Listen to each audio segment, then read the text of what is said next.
సూర్యాపేట జిల్లాలో బీఆర్ఎస్ నేత ఆర్ఎస్ ప్రవీణ్ కుమార్ పర్యటించారు. సీఎంఆర్ఎఫ్ చెక్ విషయంలో చిలుకూరు పోలీస్ స్టేషన్లో రిమాండ్ ఉండి మృతి చెందిన కర్ల రాజేష్ కుటుంబాన్ని పరామర్శించారు. మృతుడి కుటుంబ ఆర్థిక పరిస్థితులను అడిగి తెలుసుకున్న ఆయన మృతుడి కుటుంబానికి న్యాయం జరిగేలా చూస్తారని హామీ ఇచ్చారు.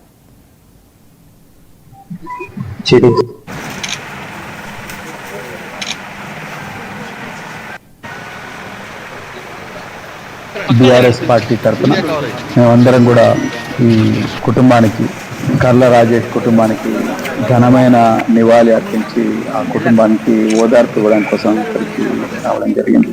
చాలా బాధగా ఉంది.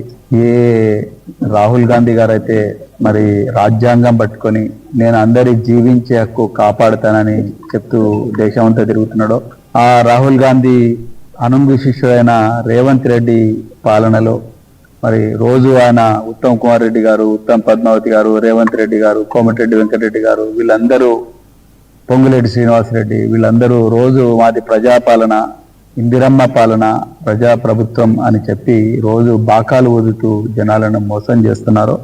చేవెళ్ల సాక్షిగా మల్లికార్జున ఖర్గే సమక్షంలోనే నేను ఎస్సీ ఎస్టీలను గుండెల్లో పెట్టి చూసుకుంటా, వాళ్ళని శ్రీమంతులు చేస్తా అని చెప్పి మరి కాంగ్రెస్ పార్టీ హామీలు ఇచ్చి అధికారంలోకి వచ్చిందో, అదే కాంగ్రెస్ పార్టీ ప్రభుత్వంలో ఏ ముఖ్యమంత్రి అయితే సాక్షాత్తు హోంమంత్రిగా ఉన్నారో ఆ హోంమంత్రి కింద పనిచేసే పోలీసులే ఈరోజు ఒక పేద ఎస్సీ వర్గానికి చెందిన యువకుడు, నేను దళిత అనే పదం వాడడం లేదు, ఎస్సీ వర్గానికి చెందిన యువకుడు కర్ల రాజేష్ను దాదాపు 5 రోజులు చిత్రహింసలు పెట్టి చంపేశాను.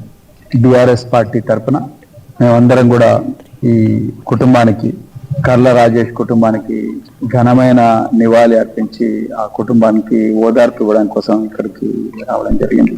చాలా బాధగా ఉంది. ఏ రాహుల్ గాంధీ గారు అయితే మరి రాజ్యాంగం పట్టుకొని నేను అందరి జీవించే హక్కు కాపాడుతానని. కేంద్ర మంత్రి రామ్మోహన్ నాయుడు శంషాబాద్ లో మాట్లాడుతున్నారు. లైవ్ చూద్దాం.